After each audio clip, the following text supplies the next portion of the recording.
Boas noites, miñas donas e meus señores. Por unha elemental educación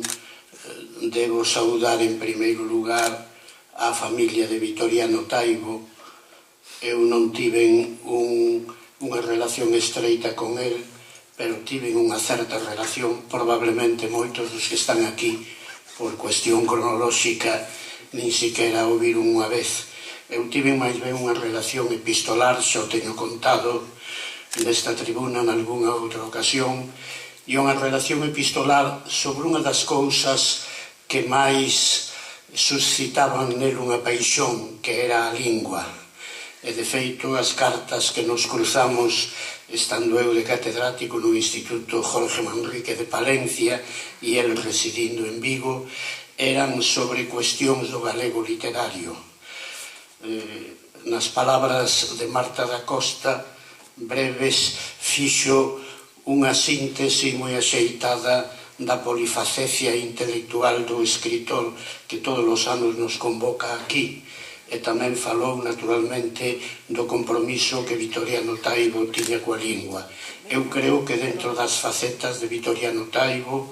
o poeta, o articulista, o estudoso de Rosalía, etc.,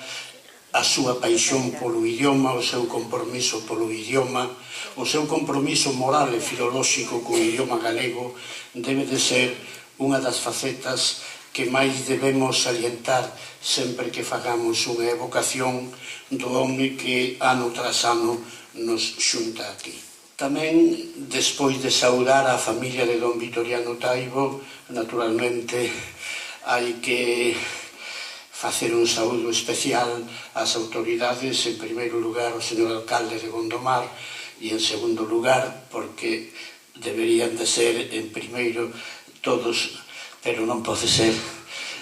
a don Xulián Mauri, que é o presidente neste momento do Instituto de Estudios Miñoráns. O Instituto de Estudios Miñoráns, hai moitas comarcas en Galicia que non teñen un instituto que estuda a súa historia, a súa arqueoloxía, a súa antropoloxía, a súa economía, a súa ecoloxía. E o que é máis importante, o estudo da ecoloxía, da cuestión agraria ou da cuestión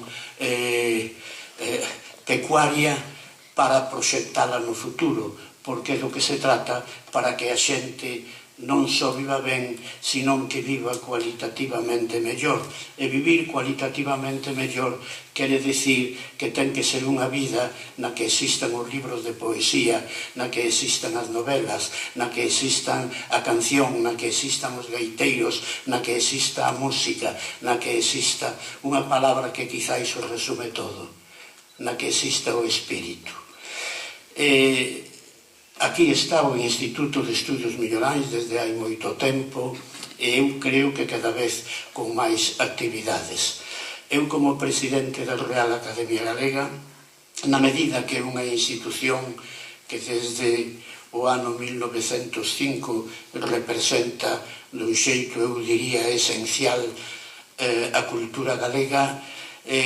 non teño máis que palabras de felicitación tanto para o Concello de Gondomar como para o Instituto de Estudos Miñoráns. Xa me gustaría ir por todas as comarcas de Galicia facendo louvanzas como as que hoxe merece o Instituto de Estudos Miñoráns. Digo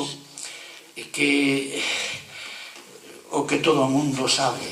basta ver a televisión e ler os periódicos, e calquera día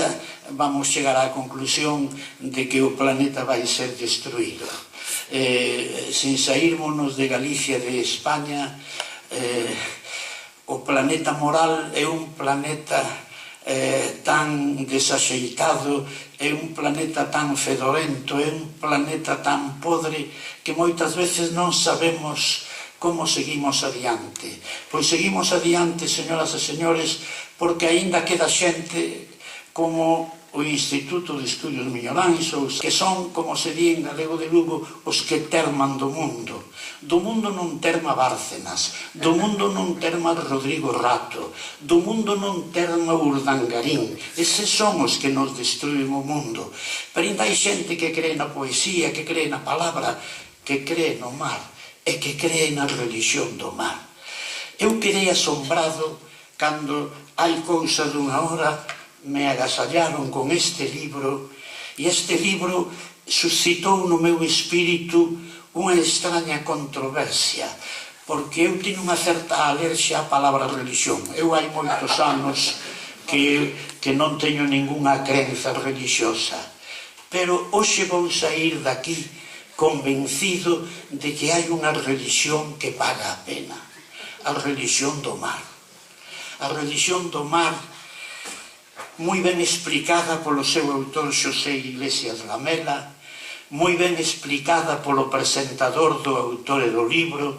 que é un dos oradores máis fabulosos que hai en galego mariñeiro, José Lois Vilar, de quen acabo de decir que é o máis grande orador de Galicia desde sempre, desde Prisciliano a hoxe, en galego mariñeiro. E todo isto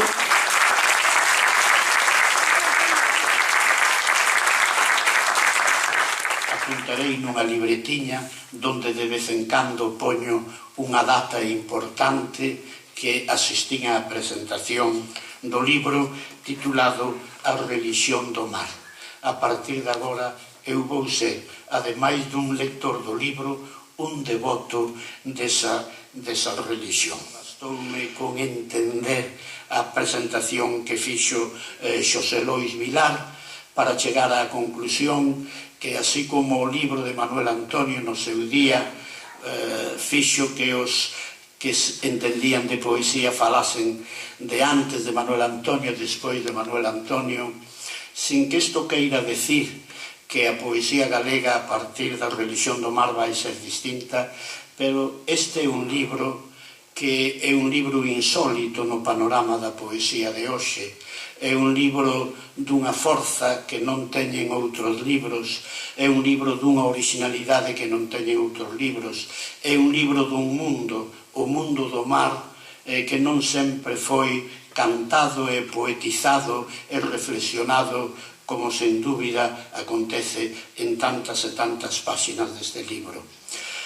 Eu limítome para finalizar as miñas palabras felicitando o Instituto de Estudios Miñorais, as persoas que, como Miguel Anxo Mouriño, están traballando aí casi sempre anónimamente, pero todo isto vese de vez en cando, porque hoxe temos un gran acto, temos un gran libro e temos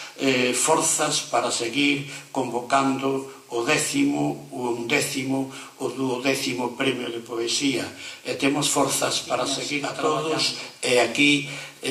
a persoa que verdadeiramente ten gratitude por estas cousas son eu. Eu como persoa, eu como cidadán da cultura, e na medida en que represento a Real Academia Galega, os parabéns da Academia Galega polo que fan e polo ben que o fan.